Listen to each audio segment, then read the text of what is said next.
ನೋಡ್ತೀರಾ ಮ್ಯಾಮ್? ಹೌದು, ನೋಡ್ತೀನಿ. ಓಕೆ, ಸೊ ಈ ಸಲ ಫೈನಲ್ ಬಂದಿದೆ ಆಲ್ರೆಡಿ. ಸೊ ಯಾರು ಬರ್ಬೋದು ಮ್ಯಾಮ್? ನಂಗೆ ಪ್ರತಾಪ್ ಅಂದ್ರೆ ತುಂಬಾ ಇಷ್ಟ ಆಗುತ್ತೆ. ಯಾಕಂದ್ರೆ ಅವ್ರು ತುಂಬಾ ಕಷ್ಟಪಟ್ಟು ಮೇಲ್ಗಡೆ ಬಂದಿದ್ದಾರೆ. ಸೊ ಹಾಗಾಗಿ ಅವ್ರು ತುಂಬಾ ಫೇಸ್ ಮಾಡಿದ್ದಾರೆ ಕೂಡ ಎಲ್ಲ ಪ್ರಾಬ್ಲಮ್ಸ್ ಗಳನ್ನ, ಹೊರಗಡೆ ಆಗಿರ್ಬೋದು ಒಳಗಡೆ ಆಗಿರ್ಬೋದು. ಜೀವನದಲ್ಲಿ ಎಲ್ಲರೂ ತಪ್ಪು ಮಾಡ್ತಾರೆ.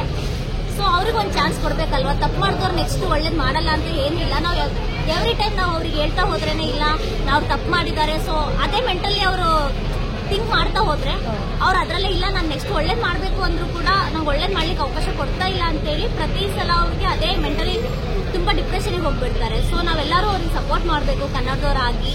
ಸೊ ಪ್ರತಾಪ್ ಗೆದ್ರೆ ನಂಗೆ ತುಂಬಾ ಖುಷಿ ಆಗುತ್ತೆ. ಓಕೆ, ಈ ಸಲ ಅಂದ್ರೆ ಲೇಡೀಸ್ ಯಾರು ಬಂದಿಲ್ಲ ಈ ಸಲ ಬರ್ಬೇಕಂದ್ರೆ ಫಸ್ಟ್ ಅಲ್ಲಿ ಬಂದಿದ್ದೆ ಸರಿ. ಸೊ ಈ ಸಲ ಬರ್ಬೇಕಂತ ಆಸೆ ಇಲ್ವಾ?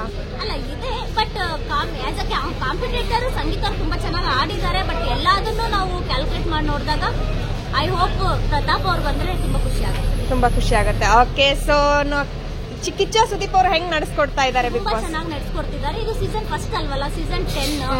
ಸೊ ಎಲ್ಲರ ಅಭಿಪ್ರಾಯ ಕಿಚ್ಚ ಸುದೀಪ್ ಅವ್ರ ಮೇಲೆ ತುಂಬಾನೇ ಚೆನ್ನಾಗಿದೆ.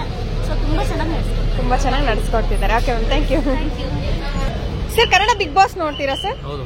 ಓಕೆ, ಇವಾಗ ಫೈನಲ್ ಬಂದಿದೆ ಅಂದ್ರೆ ಇವತ್ತ ಸಾಯಂಕಾಲ ಡಿಸೈಡ್ ಆಗುತ್ತೆ ಯಾರು ಗೆಲ್ತಾರೆ ಯಾರು ಬಿಡ್ತಾರೆ ಅಂತ. ಸೊ ನಿಮ್ ಪ್ರಕಾರ ಯಾರು ಗೆಲ್ಬಹುದು ಸರ್? ಸಂಗೀತ. ಯಾಕೆ ಸರ್? ಕಷ್ಟಪಟ್ಟು ಆಡಿದ್ದಾರೆ, ಒಬ್ಬರೇ ಉಳ್ಕೊಂಡಿರೋದು. ಈಗ ಅರ್ಥ ಮಾಡ್ಕೊಂಡು ಚೆನ್ನಾಗಿ ಆಡಿದ್ದಾರೆ, ಅವರೇ ವಿನ್ ಆಗ್ಬೇಕು. ಸೊ ಹೋಟ್ಸ್ ಅಂತ ನೋಡಿದಾಗ ಡ್ರೋನ್ ಪ್ರತಾಪ್ ಅವ್ರಿಗೆ ತುಂಬಾ ಹೋಟ್ಸ್ ಬೀಳ್ತಾ ಇದೆ ಅಲ್ವಾ? ಅವ್ರಿಗೆಲ್ಲ ಚಾನ್ಸಸ್ ಇಲ್ವಾ? ಆದ್ರೆ ಈ ನಡುವೆ ಅವ್ರು ಆಡಿದ್ದಾರೆ ಮುಂಚೆಯಿಂದ. ಸಂಗೀತ ಆದ್ರೆ ಮುಂಚೆಯಿಂದ ಆಡ್ಕೊಂಡ್ ಬಂದಿದ್ದಾರೆ ಸ್ಟಾರ್ಟಿಂಗ್, ಅದಕ್ಕೆ ಅವಾಗೆಲ್ಲ. ಓಕೆ, ಇವತ್ತು ಮನೆಯಿಂದ ಹೊರಗಡೆ ಹೋಗುವಂತ ಕಂಟೆಸ್ಟೆಂಟ್ಸ್ ಇವತ್ತು ಮೋಸ್ಟ್ಲಿ ಕಾರ್ತಿಕ್ ಅವ್ರು ಹೋಗ್ತಾರಂತೀರಾ? ಓಕೆ, ಸಂಗೀತ ಅವ್ರು ಕನ್ಫರ್ಮ್ ಟ್ರೋಫಿ ಗೆಲ್ತಾರಾ ಸರ್? ಗೆಲ್ತಾರೆ. Okay sir, thank you.